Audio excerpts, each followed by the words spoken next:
Tiga orang pembuat konten misteri berniat menuju sebuah tempat yang disebut oleh warga sekitar sebagai Desa Wiraraja. Desa yang dikatakan hanya muncul sebelum maghrib dan menghilang setelahnya. Menurut cerita penduduk setempat, desa itu lenyap dari peta sejak puluhan tahun lalu. Setelah kejadian ganjil yang melibatkan ritual besar dan hilangnya seluruh warga tanpa jejak. Namun setiap menjelang senja, beberapa orang masih mengaku melihat cahaya lampu dari balik hutan dan mendengar suara lonceng kecil yang berdering di kejauhan. Mereka memulai perjalanan sekitar pukul 4 sore. Jalan menuju desa itu semakin lama semakin sempit dengan pepohonan tinggi di kanan kiri yang seolah membentuk terowongan alami. Sekitar setengah jam kemudian, di tengah kabut yang mulai menebal, tampak sebuah gerbang kayu tua berdiri di depan mereka. Di atasnya tergantung papan usang bertuliskan samar, "Selamat datang di Desa Wiraraja." Tulisan itu nyaris tak terbaca. Namun yang lebih mengganggu adalah dupa yang masih mengepulkan asap tipis di sisi kiri gerbang, seolah baru saja dinyalakan oleh seseorang. Tak ada satupun orang di sekitar sana. Lalu, dari arah utara desa, terdengar suara lonceng kecil. Suaranya pelan, seperti dibawa oleh angin, tapi cukup jelas untuk membuat bulu kuduk berdiri. Kabut di arah datangnya suara tampak bergetar samar. Mereka berpikir, mungkin itu suara lonceng dari hewan ternak atau sisa peralatan warga. Namun anehnya, setiap kali mereka berhenti dan menahan napas, suara itu juga ikut berhenti. Beberapa meter ke dalam desa, mereka menemukan sebuah rumah besar yang tampak masih berdiri kokoh di tengah bangunan lain yang sudah roboh. Halamannya dipenuhi rumput liar, tapi pintunya tidak terkunci. Saat mereka masuk, aroma debu bercampur wangi dupa masih tercium. Di dinding ruang utama tergantung foto keluarga. 5 orang, semuanya tersenyum. Tapi ada hal yang tak wajar. Di foto itu, tak satu pun dari mereka memiliki bayangan tubuh. Di meja ruang tamu, terdapat wadah sesajen yang sudah mengering, dan sehelai kertas berwarna kecoklatan. Tulisan di kertas itu samar, namun bisa dibaca. Tutup jalan sebelum maghrib. Jangan biarkan kabut membawa mereka kembali. Tak lama setelah tulisan itu terbaca, dari luar terdengar suara langkah pelan di atas bebatuan. Langkah itu tidak tergesa, tapi berat dan berirama, seolah banyak orang berjalan bersamaan. Namun ketika mereka menengok ke jendela, yang terlihat hanyalah kabut tebal yang mulai menelan seluruh desa. Matahari mulai redup, warna langit berubah menjadi kelabu gelap, dan suhu udara menurun drastis. Mereka sadar, waktu sudah mendekati maghrib, dan memutuskan untuk segera keluar dari desa. Tapi ketika mereka berlari menuju arah gerbang tempat mereka masuk tadi, sesuatu yang mengerikan terjadi. Jalan itu sudah tidak ada. Yang tersisa hanyalah dinding kabut pekat, dan di baliknya terdengar suara lonceng berdentang keras, diikuti bisikan-bisikan aneh. Seperti banyak orang sedang berdoa dalam bahasa yang tak dikenal. Dari celah kabut, tampak cahaya kecil menyala di setiap rumah satu persatu, hingga seluruh desa tampak hidup kembali. Meski tidak ada manusia yang terlihat, suara-suara itu semakin jelas. Kadang terdengar seperti tangisan, kadang seperti tawa, dan di antara kabut, sesosok bayangan panjang terlihat melintas. Tubuhnya tinggi, berbalut kain putih kotor, kepalanya menunduk, dan tangannya menggenggam lonceng yang berdenting perlahan. Kabut menebal hingga semuanya gelap. Ketika malam sepenuhnya tiba, desa itu hilang. Tidak ada satupun tanda keberadaan manusia, kamera, atau mobil di sekitar gerbang tempat mereka masuk. Yang tertinggal hanyalah dupa yang padam dan papan tua yang kini bertuliskan sesuatu yang baru. Seolah diukir dengan kuku, mereka sudah kembali.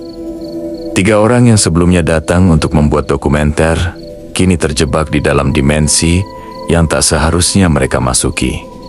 Dunia nyata sudah tertutup bagi mereka. Desa yang seharusnya hanya muncul menjelang maghrib, kini telah memerangkap mereka sepenuhnya. Keesokan harinya, atau mungkin hari berikutnya, Waktu di tempat itu seolah tak berjalan. Langit tetap kelabu dan kabut tak pernah menghilang. Rumah-rumah di sekitar mereka kini tampak berbeda. Dinding kayu yang sebelumnya rapuh kini terlihat baru. Jalan yang semula penuh lumut kini bersih dan tampak sering dilalui orang. Namun, meski desa itu tampak hidup kembali, tidak ada satupun manusia yang benar-benar hidup di sana. Dari celah-celah rumah, terlihat bayangan berjalan perlahan, tapi ketika diperhatikan, tubuh-tubuh itu tak menjejak tanah. Mereka hanya melayang beberapa sentimeter di atas permukaan, bergerak tanpa suara, mengulang rutinitas yang sama, menyapu, membawa air, menyalakan dupa, lalu menghilang. Suara lonceng kecil terdengar lagi. Kali ini lebih jelas, diiringi bunyi gamelan samar yang datang dari arah balai desa. Mereka mengikuti sumber suara itu dan menemukan sebuah bangunan besar berbentuk pendopo berdiri di tengah lapangan desa. Di depannya ada altar batu dengan sisa darah kering dan tumpukan bunga kering. Di dinding belakang altar itu tertulis huruf kuno Jawa yang artinya, yang hidup dan mati berjalan bersama di bawah kabut Wiraraja. Di bawah altar itu terdapat 7 nama yang dipahat di batu, nama-nama warga desa, dan di baris terakhir ada 3 nama baru. Nama mereka sendiri. Mereka akhirnya menyadari, desa ini bukanlah tempat yang hilang dari peta, tapi tempat bagi arwah yang terjebak antara dunia dan akhirat. Setiap kali seseorang masuk ke sana, setelah maghrib, desa akan hidup kembali, menyambut jiwa baru untuk menjadi bagian dari mereka. Kabut adalah gerbang, dan lonceng adalah tanda bahwa ritual telah dimulai dari arah pendopo. Suara langkah-langkah berat mulai terdengar, kabut bergerak seperti berdenyut, dan dari baliknya muncul sosok tinggi berbalut kain putih lusuh. Wajahnya tidak jelas, hanya sepasang mata gelap tanpa bola mata. Di tangannya tergantung lonceng besar yang kini berdering pelan. Sosok itu berjalan di sekitar altar. Setiap langkahnya membuat tanah bergetar, dan di belakangnya barisan arwah desa ikut mengikuti dengan kepala menunduk. Mereka melantunkan doa dalam bahasa yang telah lama hilang, bahasa pemanggil roh leluhur. Ritual itu disebut upacara penebusan kabut. Menurut legenda, ratusan tahun lalu, desa Wiraraja pernah dilanda kekeringan parah. Tak ada hujan selama bertahun-tahun, dan tanah menjadi tandus. Dalam keputusasaan, kepala desa kala itu membuat perjanjian dengan makhluk gaib penjaga gunung. Sebagai gantinya, setiap Quarenta tahun 2020, desa harus menyerahkan 3 jiwa manusia sebagai tumbal untuk menjaga keberlangsungan desa. Sejak saat itu, desa memang subur dan makmur. Tapi ketika generasi yang membuat perjanjian itu mati, roh penjaga gunung datang menagih tumbal. Tak ada lagi yang bisa diberikan. Dan akhirnya seluruh desa lenyap di telan kabut, terjebak selamanya dalam lingkaran ritual. Kini, 3 pendatang baru, tanpa sengaja, telah menggantikan peran tumbal berikutnya. Mereka tidak tahu, tapi sejak melangkahkan kaki melewati gerbang desa, nama mereka telah tertulis di batu altar.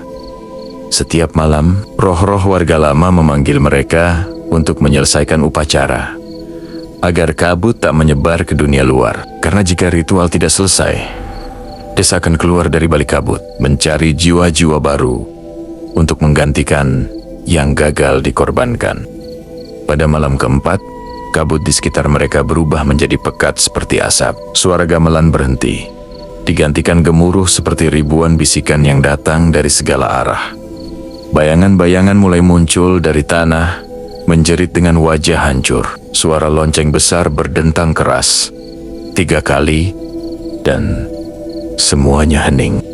Dalam keheningan itu, terlihat cahaya dari rumah besar di tengah desa. Di dalamnya terdapat kursi kosong menghadap altar, dan di atas kursi itu terbakar dupa yang baru menyala sendiri.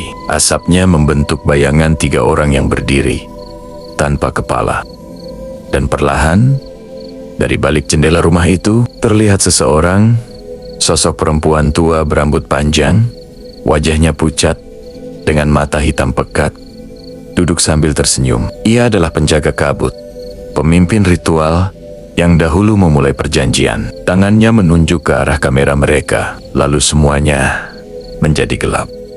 Keesokan harinya, seorang warga desa di kaki gunung menemukan mobil yang ditinggalkan di pinggir jalan. Di dalamnya hanya ada kamera yang terus menyala, merekam kabut putih yang turun perlahan, lalu menghilang.